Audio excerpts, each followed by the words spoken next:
Hey everyone, today I'm going to be doing a video on this handguard you see here, which will probably look familiar to those of you who have been following my channel and my builds for a while.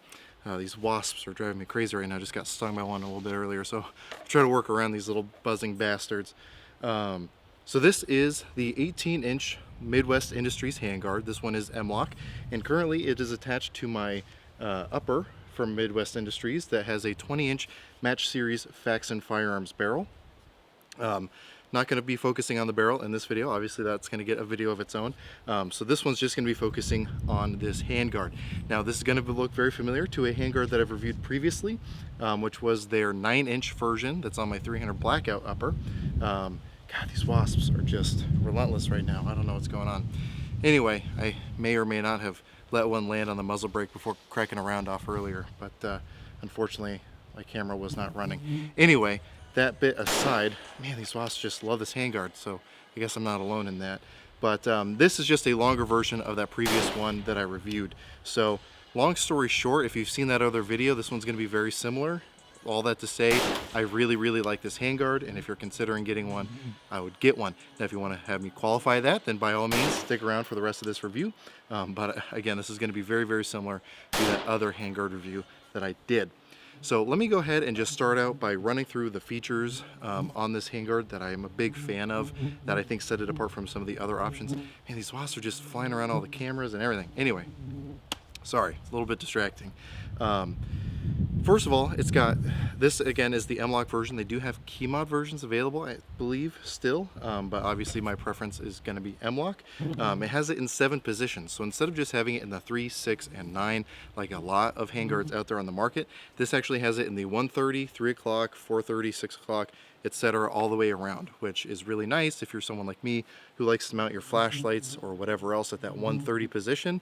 So it's just canted off to the side while keeping a very minimum profile side to side. I really like that feature of this. Another thing that I really like is the integrated handguard QD swivel spots in the handguard.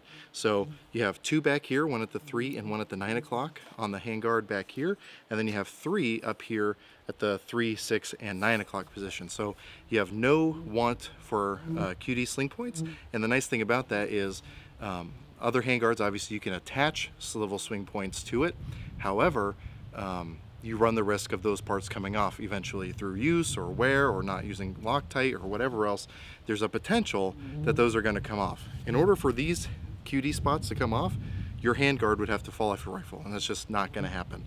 The attachment method is just too solid, again, through the experience I've had on my 300 Blackout and on this rifle and other rifles that I've used with Midwest Industries handguards. Just really quick before I forget, this right here is just a adapter to be able to attach my bipod to this, as I was shooting it earlier, and we'll probably continue to shoot after this. Man, hopefully the wasps aren't like coming on the lens, but they're definitely dancing around the lens. Anyway, again, power through, I guess. So this model has the full 1913 rail on the top, which is also T-marked for those of you who want to attach like a D-ball or something else up there that may you may want to take off and put back on and have it return back to 0. Having those T markings is going to make that a lot easier. If you want something even lighter weight than this one, they do have a model where it's just a little bit of Picatinny up front, a little bit of Picatinny in the back, and then everything else is taken off, again, to reduce that weight. The nice thing about that, again, versus some other options on the market, is they still give you the option of attaching rail slots in the specific areas you want. So if you do have that IR light laser you want, you can still put a section where you want it halfway down while still keeping the weight as minimal as possible, which I have to say on this 20-inch barrel, keeping weight down is a really nice thing. Now, as you saw from me swinging this around earlier, even though this is a 20-inch barrel with a heavy profile fluted barrel in the front, again, the fluting reduces the weight a little bit, it's still a heavy profile 20-inch barrel, so there's some considerable weight there. However, because the handguard adds almost no weight to that, I'm still able to swing it around, have really good positive control over it, which is a nice thing about these handguards. Which I guess should take me to the point that these are really slim handguards, which is something I really like. That's kind of the thing at the moment in the industry, which is a good thing, I think, minimizing excess bulk and weight where you can. The only downside to this is if you want to recess a silencer under your handguard. However, Midwest Industries does have silencer compatible handguards, which are going to be very similar to this one, except a larger diameter to allow you to actually recess a suppressor underneath that. Given that that is not the purpose of this rifle, I want that thing as slim as possible, again, to give me as much positive control over it when I'm gripping it, and then also just to cut down on weight to keep as much weight off that front end as possible. Now, one of my favorite things about these handguards is the way they attach. Now, for those of you who have experience with like the mil-spec D-ring style attachment method, you know that that can be a giant pain in the ass. I think I got a wasp on my leg. Oh, nope, that's only a fly. Thankfully, the fly is not going to sting me. The D-ring can be a giant pain in the ass. The way the barrel nut works on this is it's a super low profile, basically sleeve, which they include the adapters for, so you can mount that to your torque wrench and get the proper torque on it. But because it's so low profile, you don't have to worry about timing it with your gas tube. Again, that can be a giant pain. You have to, some options give you shims, some options, again, you have to really mess around with the torque value to get that thing exactly timed properly. This one, you just properly torque it down to the correct spec, which Midwest Industries provides for you. And then the gas tube just slides over the top of it, no obstruction whatsoever. And again, that's just such a super easy attachment method and really makes it a breeze to install one of these handguards on. The way the anti-rotation works on this is there's a little bracket down here that wraps around your upper receiver, and that just keeps it from rotating. Again, as you've seen on the 300 Blackout version, as well as this version, I've had no issues ever with these fasteners backing themselves out. I've put witness marks on the 300 Blackout one, which has over 1,000 rounds through it, and then this one, which again, being the style of rifle that this is probably only closer to 600 or 700 rounds through it. Again, everything stayed rock solid on it, and I have no doubt that it'll continue to do that as this thing goes through the rest of its life, which it may end up getting a 224 Valkyrie barrel in it at some point, but you know, that remains to be seen. You guys will obviously see if and when that happens, but for now, I'm really enjoying this 20-inch Match Series barrel from Faxon. It's performing really well, but again, we'll go more in depth into that once it comes time to do that specific review.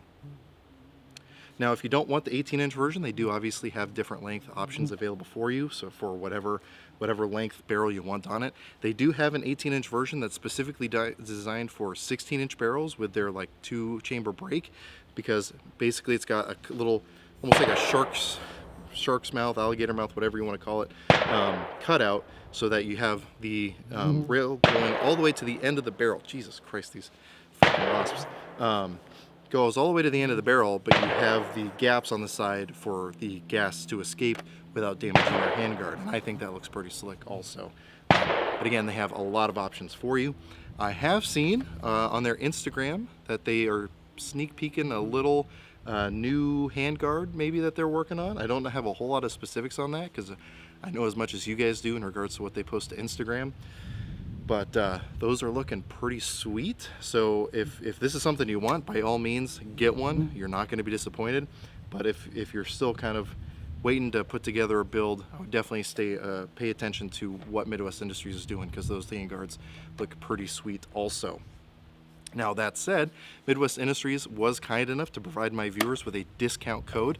So if you, I believe it is Oregon Trail, the version they gave to me is all caps. Every time I've tried to use it, it's been all caps and it works.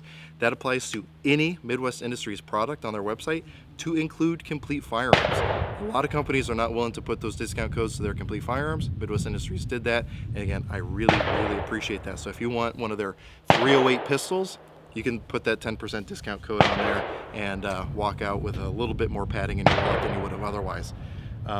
Now, that said, it does not apply to other manufacturers' products that they have on their website. So if you want to buy PMags, it will not work to PMags. It's only going to apply to Midwest Industries made products. But still, that's a really awesome deal, and I really appreciate Midwest Industries being willing to do that for my viewers.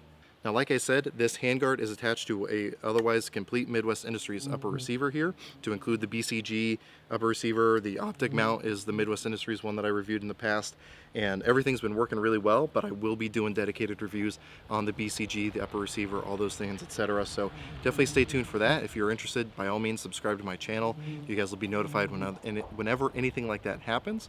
It's also worth mentioning, I do have a Patreon page. As many of you know, YouTube is really basically they let us YouTubers who make gun videos, they let us know that our days are numbered here. So if you feel so inclined, feel free to support me on Patreon. It really does make a difference.